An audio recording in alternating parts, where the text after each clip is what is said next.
Government has been criticised for selling the AstraZeneca vaccine to the African Union. It made the decision after a study revealed the jab was not effective against the new variant. Many people feel some protection would have been better than none.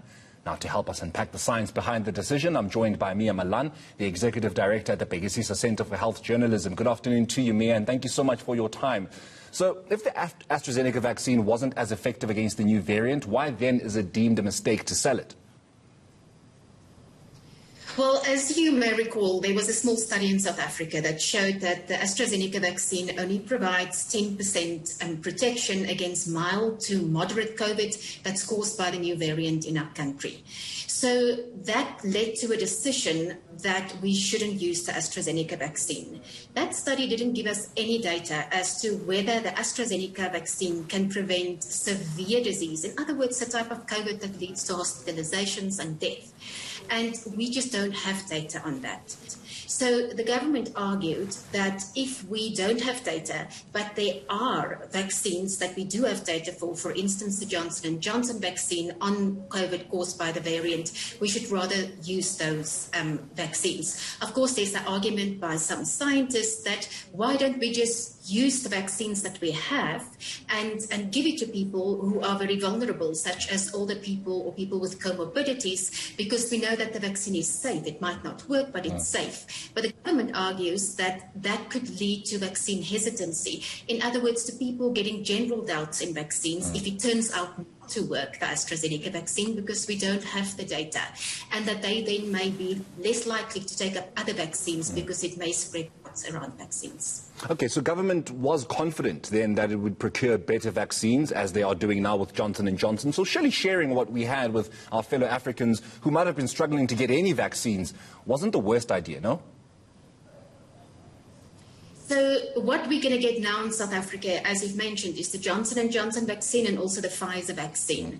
And for both of these vaccines, we now have data that it does work against the new variant. It's limited data. For the J&J vaccine, we know that it works very well to prevent severe COVID caused by the variant. And we also know that it's 64% effective against less severe forms of COVID. And on Thursday, a study was released by Pfizer that showed that the Pfizer vaccine was tested by 800 South Africans, which is a very small group of South Africans. But in that trial, it showed that in the arm of the trial of the people who got the vaccines, as opposed to a dummy vaccine, no one got COVID or developed any form of COVID.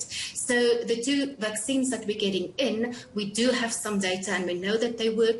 We also know that, for instance, when our AstraZeneca vaccines were sold, one of the countries that bought some is Zimbabwe, where the variant identified in South Africa is very widespread now. In February, the Zimbabwean government said 60% of its infections are now caused by the variant identified in South Africa first.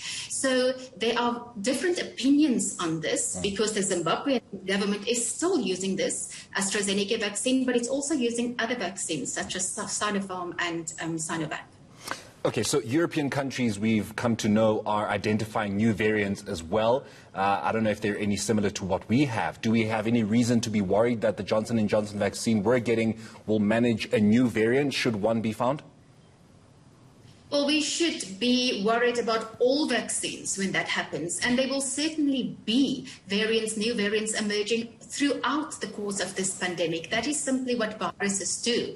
The only way to stop the variants from happening is to vaccinate as many people as quickly as possible before those variants emerge. But as new variants emerge, we will see updated vaccines throughout. So, for instance, AstraZeneca is already working on what they call a second-generation vaccine. In other words, a vaccine that could possibly be more effective against the variant identified in South Africa. Pfizer is doing the same. Moderna is doing the same. These vaccines won't just stay the same throughout. They will be adjusted as new variants emerge.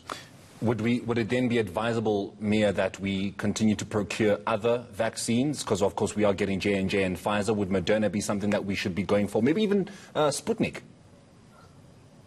Well, the government is certainly considering Moderna. It has 3 vaccines that it is considering for immediate use, and that is Johnson & Johnson and Pfizer and Moderna. However, there's no deal with Moderna yet. We know that there has been quite a reluctance to provide vaccines to poorer countries from Moderna's side, but the government says they are talking to Moderna. Sputnik has submitted an application to our regulator, SAHPRA, for approval for use, but we don't yet have enough data of Sputnik to have gotten to an approval. So I know that there are some requests to get more data from Sputnik, but it has submitted its application, and all we can do is wait for SAHPRA to certify it as effective and safe, because we really can't use it before that. My colleague Sally Baudet had an exclusive interview with the CEO of Aspen, and obviously a lot came out of that, Mia. But I suppose my question to you becomes, how important is our pharmaceutical giant's involvement in the development or the creation of the Johnson & Johnson vaccine? How important is it for this country to be playing its part the way it is in making sure that these vaccines just keep churning out?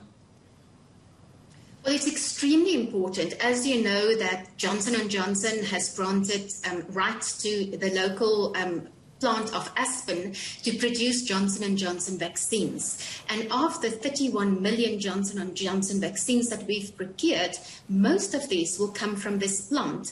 And it will also, almost all the Johnson & Johnson vaccines that will be going to Africa will also be produced by this plant. So it's very important that we have a good relationship with companies such as Johnson & Johnson and Aspen, or we may not have vaccines. We know that there's so much competition for vaccines and that rich countries have bought them up, and our best at the moment to get Johnson & Johnson vaccines are from the Aspen plant. And just quickly before I let you go, Mia, I want to go back to a point that you made about one of the best things at the moment would be that we ensure that we jab as quickly and as effectively as we possibly can to essentially beat this new variant that might come up. I just want to say then, how quickly is quickly that we need to be getting these jabs? Quickly is tomorrow, but that we would want to, that we need to, but that's not going to happen. So what we know is that our next consignment of Johnson & Johnson vaccines for the Sisonke study that we're doing is going to arrive on the 10th of April. That's next weekend, and that will be 200,000 vaccines. And then the health minister said this past week that we will be getting 1 million Johnson & Johnson vaccines for a wider rollout. So we don't have to use it in a study as we have to do with the Sisonke vaccines. And that will be 1 million vaccines, and then we'll get around about another million in May and another million in June. And that's what we know for now. We also know between April and June we'll be getting 5.5 million Pfizer vaccines directly from Pfizer, and another 1.25 million through COVAX, also Pfizer vaccines, but we don't have specific dates for those. So this drive is really determined by how soon will these vaccines arrive. All right, of course it will. Mia, thank you so much for your time this afternoon. That is Mia Malandi, Executive Director at the Bhekisisa Center for Health Journalism, just helping us unpack, of course, the vaccine situation in this country.